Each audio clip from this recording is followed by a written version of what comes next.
Bismillahirrahmanirrahim. Assalamualaikum warahmatullahi wabarakatuh. Waalaikumsalam.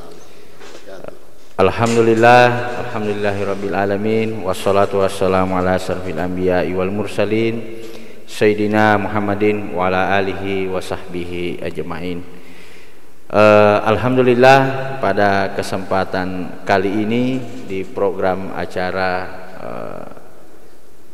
Napaktilas yang digagas oleh Lembaga Pendidikan Profesi Wajo Intelektual Mandiri, kita kehadiran salah satu tokoh yang sekira bisa menjadi sumber inspirasi bagi kita semua, yaitu Bapak Dr. Haji Ilham Arif Sirajuddin, mantan Wali Kota Makassar periode 2004 sampai 2014. Jadi alhamdulillah beliau pada kesempatan kali ini di tengah kesibukan berkesempatan untuk hadir berbincang-bincang dengan Lembaga Wajo Intelektual Mandiri dalam program acara Napaktilas. Jadi untuk acara pertama, sebagai gambaran bahwa Pak Ilham adalah salah satu tokoh di Sulsel yang berhasil memimpin Kota Makassar di usia yang sangat muda. Mungkin Pak Ilham bisa menceritakan di umur berapa menjadi Wali Kota Makassar, dan mungkin ada tips yang bisa dibagikan kenapa bisa tokoh-tokoh tua ini memberikan kepercayaan kepada Bapak untuk memimpin kota sebesar Kota Makassar. Ya, terima kasih banyak Dinda Baso. Assalamualaikum warahmatullahi wabarakatuh. Alhamdulillah wa syukurillah. Hari ini saya merasa bersyukur dan bahagia bisa hadir di sebuah lembaga pendidikan, lembaga intelektual Wajo Intelektual Mandiri. Suatu kebahagiaan karena hari ini bisa share, bisa berbagi, bisa bertukar pikiran bersama teman-teman, dan mudah-mudahan bisa menjadi inspirasi buat kita semua bahwa prinsip dasar dalam suatu perjuangan dan ingin mencapai cita-cita adalah sebuah keyakinan yang betul-betul terpatri dalam diri kita. Jadi apa yang disampaikan Baso tadi, alhamdulillah saya terpilih menjadi wali kota itu usia 38 tahun. Baik, sangat muda. Waktu itu kira-kira wali kota termuda. Nah, kalau sekarang kan ada yang lebih muda. Lebih muda 28. Tapi waktu itu kan masih sebuah fenomena baru ketika orang-orang muda muncul waktu itu, dan kesempatan itu saya dapat bukan karena pemberian senior kepada memberikan dua, tapi betul-betul merupakan sebuah proses kompetisi.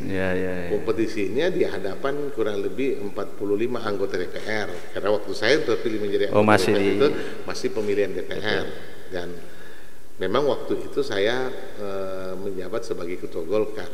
Modal saya karena Golkar adalah partai mayoriti waktu itu di DPR Kota Makassar, 23 suara, sehingga saya bisa menangkan. Walaupun pada proses waktu itu tidak 23 suara bulat yang mendukung saya, sehingga saya memang bekerja.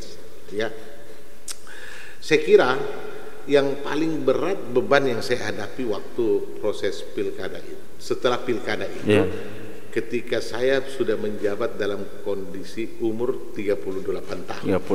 Tidak sedikit orang di Makassar, tokoh-tokoh di Makassar agak pesimis. Ya, ragu. Benpuka ini, dan salah satu, dan bisa di cross check, salah satu yang keluar dari mulutnya Rektor UNAS situasi Profesor Dr. Idrus Paturusi bilang, mati meki, anak-anak yang pimpin kira-kira begitu, dan dia semukakan orang. Ternyata hal yang seperti itu menjadi cambuk buat saya. Yang kedua, yang paling berat yang saya mau katakan adalah sebagai wujud pertanggungjawaban saya kepada kelompok generasi berikutnya. Karena kalau saya gagal, maka akan muncul cemoan, jangan dikasih orang muda, tidak bisa tondi juga. Kan sekarang ini anak muda bicara, jangan orang tua, kasih kesempatan anak muda. Dan ketika dikasihkan anak muda dan tidak bisa bekerja, maka akan menjadi catatan sejarah buruk bahwa anak muda ternyata juga tidak bisa tidak mampu. Iya, tidak mampu juga. Nah, itu yang kemudian saya bicara sama teman-teman semua kelompok generasi muda dan lain sebagainya. Ini adalah pertanggungjawaban moral kita sama-sama untuk kesuksesan saya. Kesuksesan saya membangun Kota Makassar dan merubah Kota Makassar. Yang kedua, hal itu saya bisa lakukan karena kebetulan posisi kami sebagai ketua Golkar dan posisi kami dalam berbagai aktivitas berorganisasi yang kemudian membentuk sempat membangun sebuah jaringan yang cukup banyak. Karena pada intinya ketika kita diberi amanah untuk melakukan sesuatu dengan segala keterbatasan, satu-satunya harapan adalah bagaimana kemudian orang-orang yang tidak berada dalam sebuah sistem itu bisa membantu kita. Inilah yang kemudian saya syukuri, karena ketika saya sebelum menjadi wali kota punya teman di DPR RI, punya teman pengusaha, punya banyak jaringan pertemanan lah. Dan dari sebuah jaringan pertemanan itulah yang kemudian membawa kita kesuksesan. Ya, syukurlah periode pertama saya harus bisa menyelesaikan sesuatu yang betul-betul bisa menjadi monumental. Makanya waktu saya terpilih, begitu saya menjalankan roda pemerintahan, saya selalu tekankan sama teman-teman di birokrasi dan di masyarakat bahwa jangan pernah saya berpikir untuk mau 2 periode. Artinya kata mau di situ dalam tanda kutip, ya. Kenapa? Kalau kita mau kemudian tidak prestasi, ceritanya kan lain.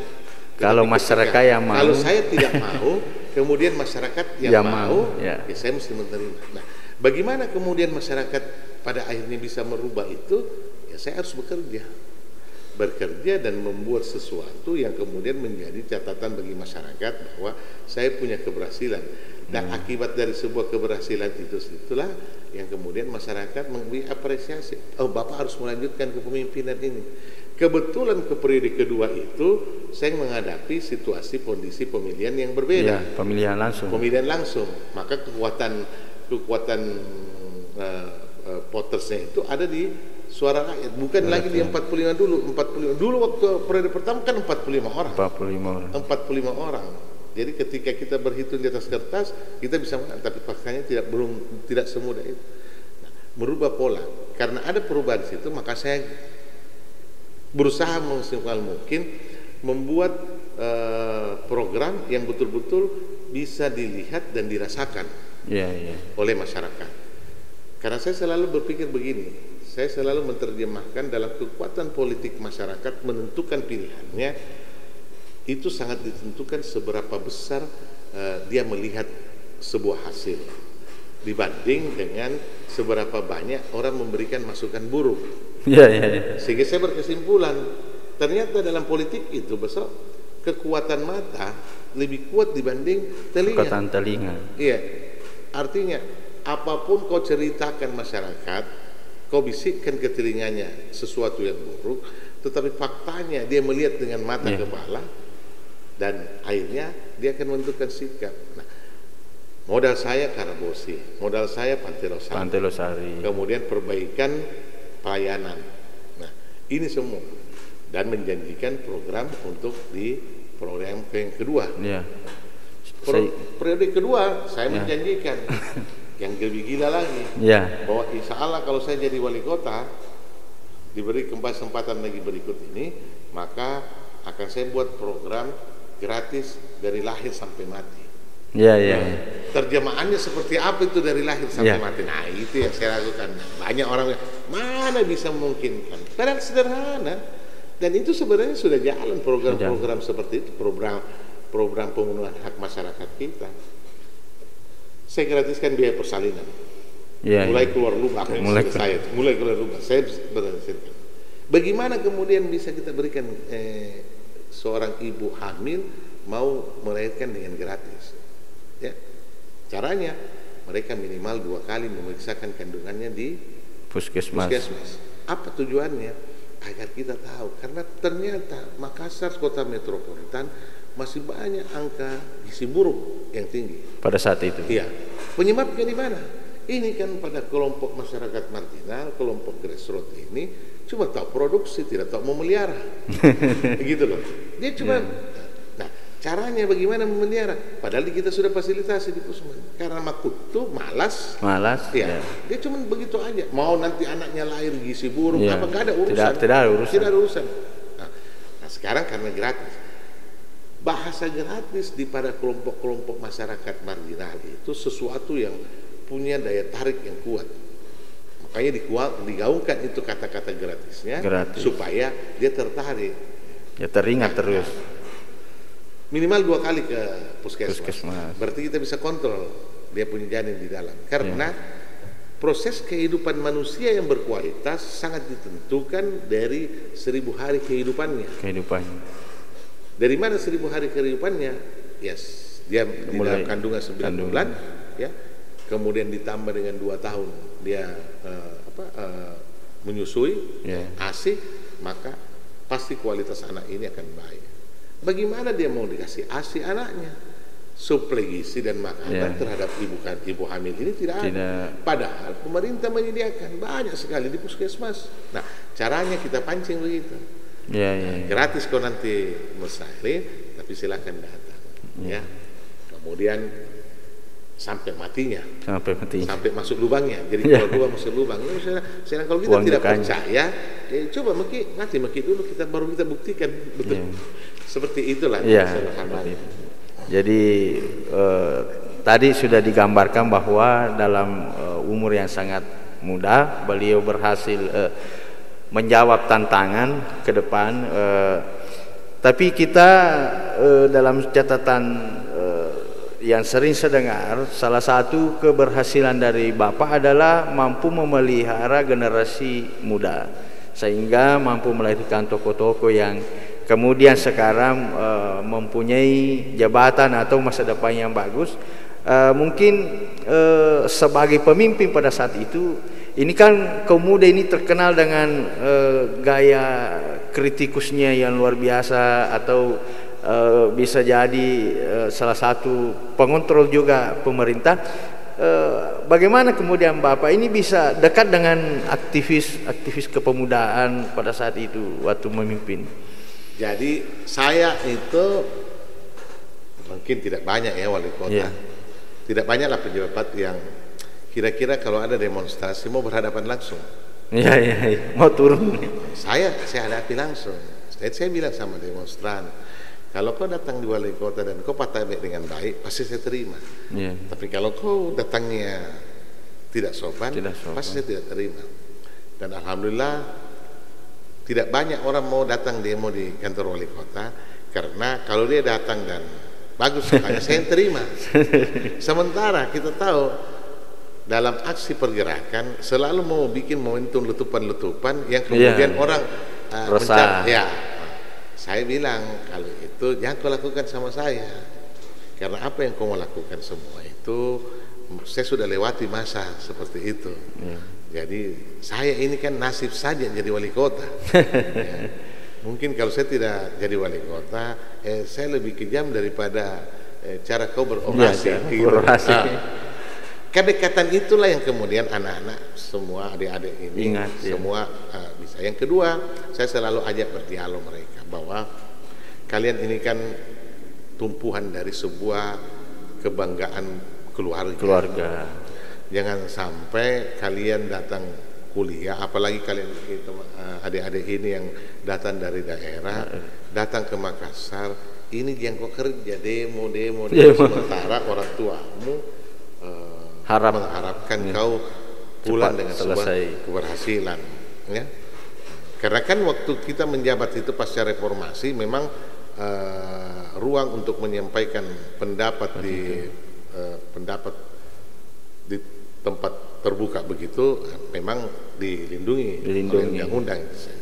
Sehingga yang ada adalah bukakan ruang mereka. Jangan sumbat mereka. Jangan sumbat.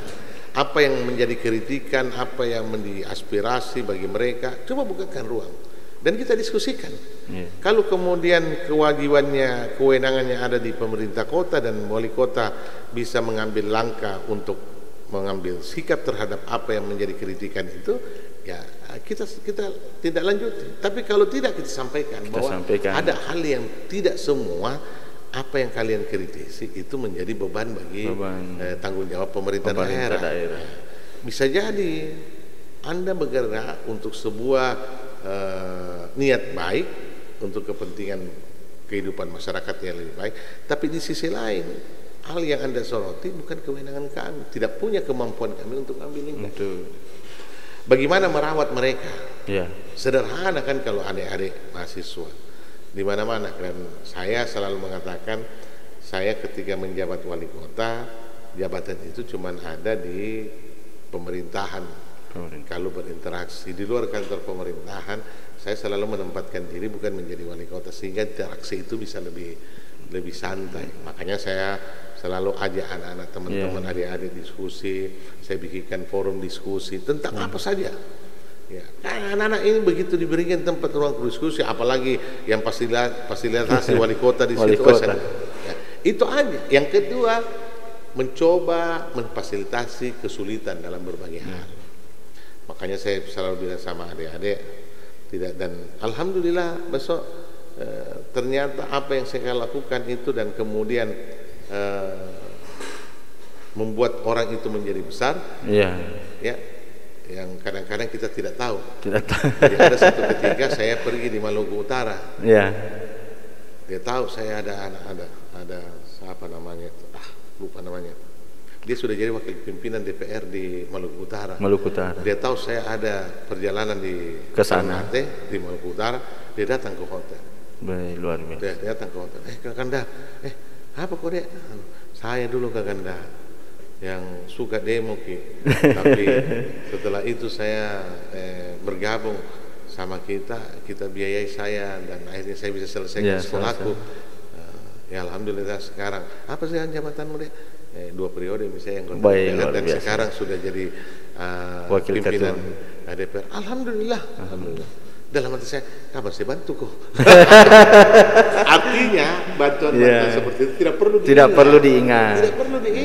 Dan itu yang saya katakan tadi, hal yang kemudian saya bilang sama adik-adik, kalau urusan sekolahmu dan itu bisa menjadi kebanggaan orang tuamu, ya, yang kau sampai kecewakan, sini. Sini kok.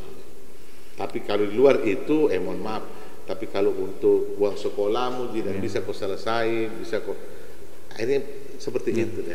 Dan inilah hal. Yang kedua, ketiga, kadang-kadang santai-santai di warung kopi aja itu anak-anak minum kopi. Betul.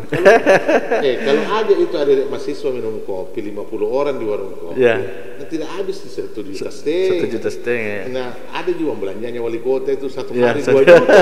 Tidak habis. Hal yang sederhana dan tidak menjadi beban, tetapi sebuah penghargaan yang besar bagi adik-adik ini. Diambil dipanggil ditakti Pak Wali ini. Menjadi suatu kebanggaan.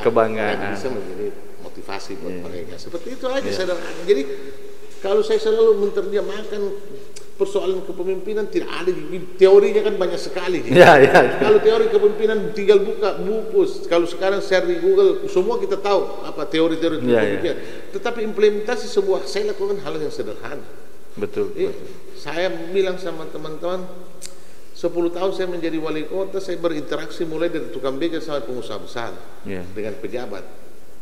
Dan begitu saya selesai jadi wali kota, saya masih bisa tetap berinteraksi. Setelah saya juga mengalami suatu masalah kehidupan yang cukup membuat kekhawatiran dalam kehidupan saya, ternyata setelah itu juga saya lewati masyarakat. Akhirnya masyarakat ini betul-betul mengingat sebuah kebaikan yang pernah kita tanamkan. Itu. Makanya kemarin saya waktu ditanya lagi itu cerita-cerita tentang yang hari ini 2 hari ini viral itu wawancara saya, karena kemarin pas di Maros habis makan coto, saya ditanya sama orang, saya bilang, Dia bilang, wih Pak ini Pak Ilham luar biasa, apa saja dia makan. Tidak ada pantangan. Saya bilang, iya kalau saya itu tidak ada pantangan, apa saja saya makan. Satu-satunya saya tidak makan teman. Tinggal itu saya tidak makan. Tapi kita kadang-kadang ada teman yang makan, ya itu urusannya lain nih kalau itu. Gitu so. Menarik Bapak Pak Ilham dalam merawat silaturahmi dengan berbagai macam golongan, termasuk dalam pemuda itu. Ternyata beliau mendekati secara dari hati ke hati lah, sehingga sangat berkesan bagi generasi muda yang pernah berinteraksi dengan Bapak, sehingga kembali ke kampung dan sukses itu sampai sekarang masih diingat. Jadi menarik tadi ada kata teman ini, saya lihat salah satu branding perjalanan Bapak adalah tanpa teman kita bukan siapa-siapa. Ini bagi saya merupakan salah satu rangkaian kata-kata yang sangat dengan makna. Mungkin Bapak bisa menerjemahkan bagaimana sih kemudian dalam merawat pertemanan itu, apalagi Bapak ini kan dalam dunia politik. Ada sering kita dengar pepatah bilang tidak ada teman abadi dan musuh abadi di dalam politik yang hanya adalah kepentingan. Tapi saya lihat Bapak ini mampu merawat itu dengan berbagai macam, misalnya background partai politik, background profesi. Bapak sangat baguslah silaturahminya. Kuncinya seperti apa itu Pak? Itu saya tanya. Sederhana ya, sederhana bagi kita ketika kita mau menghargai orang. Tidak melihat barang proporsi orang itu siapa, ya. Dan itu saya lakukan.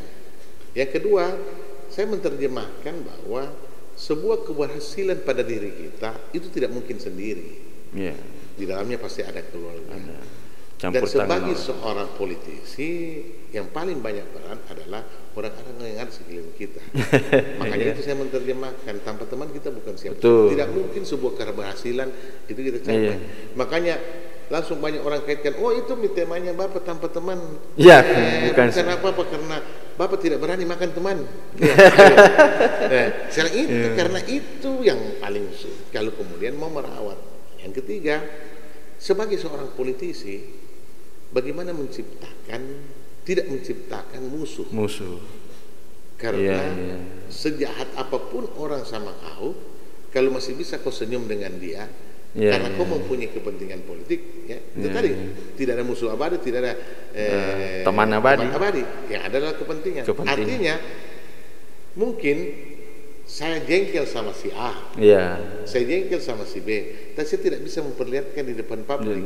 Dalam hati saya, oh ini si A, si B, saya tidak bisa berteman. Tetapi silaturahmi saya harus terjaga. Dan bagaimana ada juga orang itu, kalau dia jengkel begitu ketemu langsung berubah face-nya, berubah mimiknya, berubah mukanya. Ya saya alhamdulillah masih bisa mempertahankan itu. Dan itulah kemudian orang, Bapak ini luar biasa, sudah diperlakukan sini, nggak apa-apa. Kalau urusan itu kita simpan serahkan ke atas, kita berlindung sama Allah semua. Yang penting ada kebaikan kita sudah perbuat. Kemudian kebaikan itu dibalas dengan berbagai macam persoalan lain, bukan urusan tak. Saya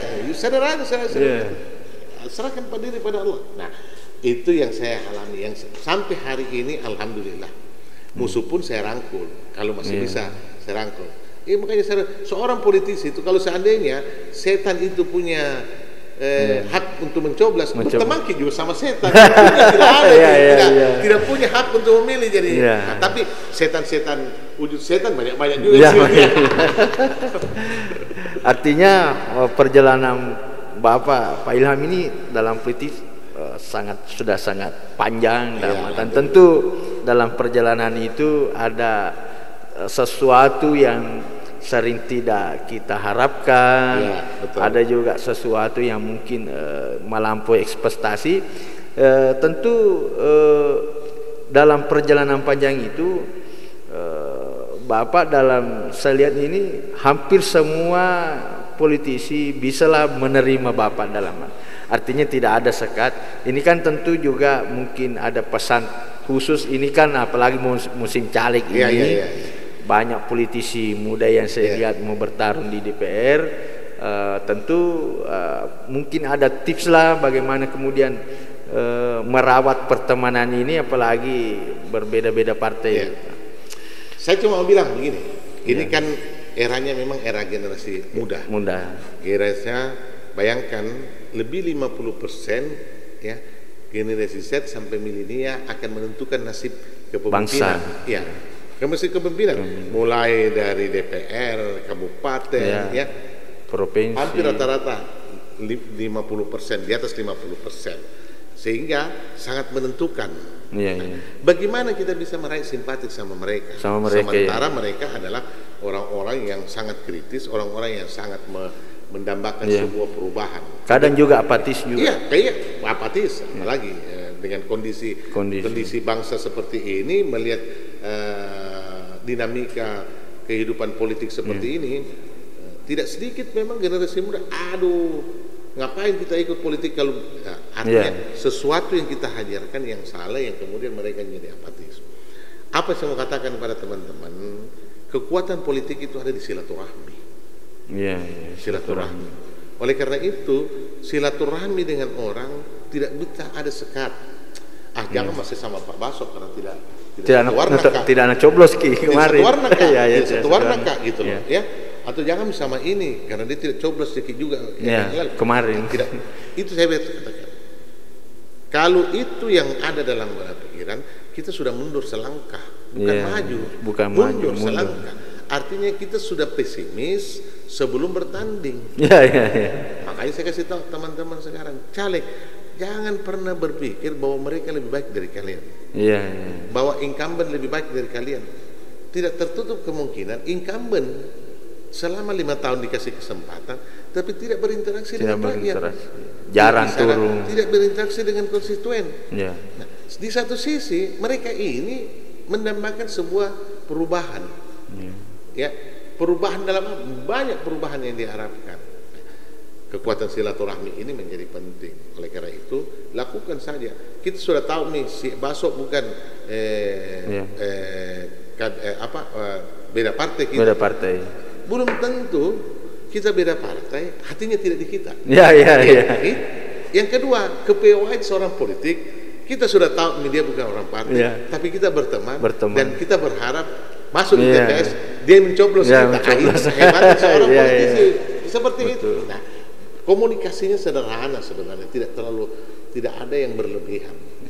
Tinggal memang yang harus dilakukan oleh teman-teman caleg ini, adik-adik semua, memperkuat silaturahmi. Jangan selalu pesimis terhadap sebuah pendekatan pragmatis.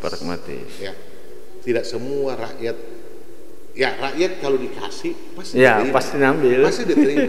Tapi kemudian apakah itu akan merubah pilihannya? Belum tentu. Saya selalu mengatakan, saya sudah pernah melakukan survei. Seberapa besar nilai yang harus diberikan untuk merubah? Cukup tinggi dan tidak mungkin kita melakukan. Para politisi melakukan hal itu. Kalau untuk 100-200 suara sih mungkin. Tapi kalau mencari ribuan suara, hal yang tidak mungkin dilakukan. Karena nilai sebuah transaksional melalui pendekatan pragmatis itu adalah nilai yang tinggi. Untuk merubah pilihan. Tapi kalau kau kasih dia, kemudian oleh karena itu saya selalu katakan, kekuatan silaturahmi akan bisa mengurangkan nilai sebuah transaksional. Tidak ada memang yang gratis. Tapi kalau kau ada, semakin memperkuat dia beri. Kau berikan sembako, kau berikan apa sama dia bisa terima. Semakin kuat dia mendukung kita. Gitu lah. Sampai ke dalam hati. Jadi buat adik-adik saya yang kemudian bertarung dalam caleg ini, jangan selalu merasa minder dengan kondisi yang ada, dan jangan selalu merasa pesimis terhadap sesuatu. Selalu optimis bahwa mereka incumbent, mereka pasti lebih baik, bisa tapi belum tentu juga, Jangan sampai memang mereka butuh perubahan dan lain sebagainya. Jadi saya selalu katakan harus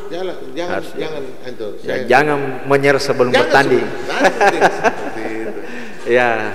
Terima kasih banyak kepada Bapak Pak Ilham yang kemudian memberikan inspirasi, menceritakan pengalaman beliau, apa yang kemudian beliau lalui ini sangat penting untuk kemudian menjadi sebuah inspirasi bagi kita calon-calon pemimpin masa depan ini, agar mampu melahirkan karyalah kepada masyarakat yang bisa insya Allah diceritakan anak cucu kita. Terima kasih banyak, Pak Ilham atas waktunya. Kami dari pihak WIM mengucapkan banyak terima kasih. Jarang-jarang seorang tokoh yang bisa ada waktunya untuk diwawancarai. Biasanya kalau ada kita yang ke tempatnya, ini Pak Ilham beliau yang ke tempat kita. Jadi kurang lebih seperti itu, Pak.